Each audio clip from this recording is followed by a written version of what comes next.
was your name? Cruella. 오늘 저희가 다룰 영화는 크루엘라입니다.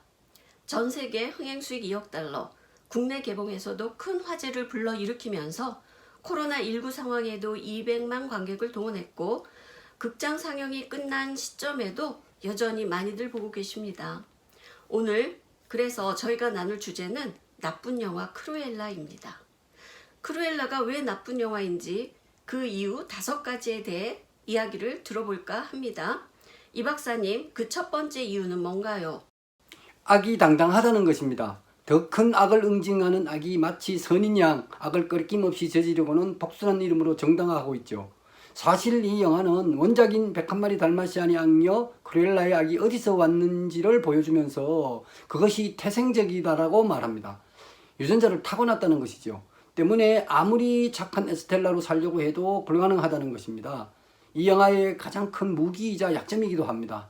영화를 보는 순간에는 통쾌하고 카타르시스를 느끼지만 보고 나면 감정이입이 되기보다는 찜찜하지요. 재미있고 영화적으로 잘 만들었다고 꼭 좋은 영화라고 할 수는 없습니다. 착한 영화는 더더욱 아니고요. 그런데 희한하게도 영화에 빠져들다 보면 크루엘라의 악이 악으로 느껴지지 않거든요. 말씀하셨듯이 영화 속에 더 큰 악이 존재하기 때문이기도 하겠지만 아마도 엠마 스톤의 미모와 연기력도 한 몫을 하는 건 아닌가 싶습니다. 전 개인적으로 엠마 스톤을 많이 좋아하는데 이쁜 데다 연기도 잘하고 노래와 춤도 많이 훌륭합니다. 라라랜드의 미아도 좋았는데 크루엘라에서의 연기는 아주 훌륭하고 너무나 매력적이었습니다. 그렇습니다. 바로 그 점이 이 영화의 나쁜 두 번째 이유입니다. 악이 지나치게 매력적이라는 것이죠. 일반적으로 영화에서 만나는 악인은 섬뜩하고 흉측한 모습, 우울하고 어두운 분위기를 가지고 있죠. 물론 선입견일 수 있지만 사람들이 악에 대한 이질감, 두려움, 부정적 심리를 가지게 하기 위한 것입니다. 이 영화에서 남자 부인의 오만하고 독선적이고 이기적이고 괴팍하고 악랄한 모습도 그와 비슷하죠. 그런데 크루엘라는 다릅니다. 빼어난 미모에 패션 디자이너로서의 천재적인 재능을 가진 존재. 이런 이미지가 관객들로 하여금 그녀의 악행에 너그러움을 갖도록 만들죠.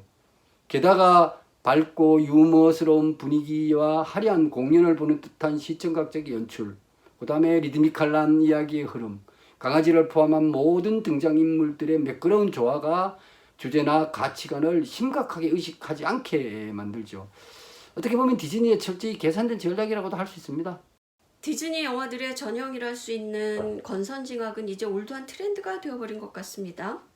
디즈니 실사 영화 말레피센트에서도 악의 변주가 있었죠. 마녀인데 선한 본성을 가지고 있고 인간이 오히려 탐욕과 분노의 악으로 등장하면서 선악 캐릭터의 보편적 상식을 깼었습니다. 그래도 배신, 오해, 분노, 미움이 이해와 화해, 용서와 사랑으로 전환되는 디즈니 영화의 공식과 관습은 변함이 없었죠. 그런데 이제 디즈니 영화마저 선악의 구분이 모호해지고 악이 선으로 행세하고 선이 악에 의해 무너지는 혼돈의 사회를 반영하듯 악이 스스로 부끄러워하거나 어둠 속에 숨을 필요가 없다는 듯 떳떳해졌습니다. 그게 이 영화가 나쁜 세 번째 이유이죠. 최근 빌런 영화를 보면 단순히 타고났거나 개인적 탐욕이나 이탈이 아닌 악당에게 사회적 상처라는 서사를 부여하고 있습니다. 세상이 선한 사람까지 악당으로 만든다는 것이죠. 배트맨의 빌런을 주인공으로 한 조커가 대표적으로 할리우드의 새로운 장르가 되고 있습니다. 그러나 아무리 사회가 그 원인을 제공했다 하더라도 악이 선이 될 수는 없습니다. 정당한 정의와 선을 위한 악은 선이 아니라 더 큰 악을 낳습니다. 그래서 이런 영화들은 대부분 비극으로 끝나는 경우가 많은데 크루엘라는 그것마저도 거부합니다. 그건 사회의 흐름이기도 하겠지만 아마도 소재의 빈곤이나 타겟층의 확장이라는 마케팅적인 측면도 강하게 반영된 것 같습니다.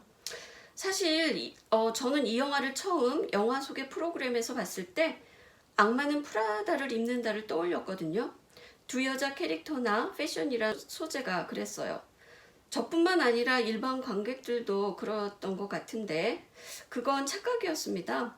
정확히 말씀드리면 기존의 성공한 영화와 톤 앤 매너를 유사하게 느껴지게 만드는 포지셔닝 전략이라고 할 수 있겠죠? 그럴 수도 있습니다. 그러나 영화도 인물의 캐릭터도 다릅니다. 악마는 프라다를 입는다의 패션 잡지 편집장인 미란다는 끝까지 잔인하고 비열하고 사악한 크루엘라의 남자 부인 바로네스와는 다릅니다. 미란다는 악녀가 아닙니다. 일에서는 자부심과 철저함을, 인간적으로는 선하고 올바름을 추구하는 그야말로 이상적인 캐리어 우먼이죠. 크루엘라와 앤디가 다른 것은 말할 필요도 없습니다. 크루엘라는 키워준 엄마의 죽음의 비밀을 알고는 분노와 복수를 선택합니다. 나는 착한 크루엘라가 될 수 없다. 주님의 계획이 그렇다라고 말하면서 조금의 후회나 가책 없이 복수를 끝내고 보란듯이 가문과 저택, 자동차 이름까지 악마로 바꾸어 더 강력한 미래 악으로 남습니다. 이 영화가 결말까지 그리고 미래까지도 악을 선택했다는 것이 나쁜 영화인 네 번째 이유가 됩니다. 근데 제가 이 영화의 정서에 공감하지 못하는 부분이 또 하나 있거든요. 남자 부인이 어떻게 자신의 친딸이 크루엘라라는 사실을 알고도 그렇게 잔인한 행동을 할 수 있는지, 또 크루엘라도 낳아준 엄마에 대한 연민, 그리움 같은 게 없는지 이해가 잘 가지 않습니다. 왜 이렇게 극단적인 스토리를 만들었을까요? 최근 디즈니 영화를 보면 가족이 부재하거나 가족 관계와 혈연을 무시하는 경향이 있습니다.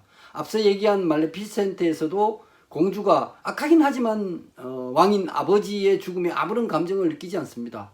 크루엘라도 마찬가지입니다. 바로 이 점이 크루엘라가 나쁜 영화인 다섯 번째 이유입니다.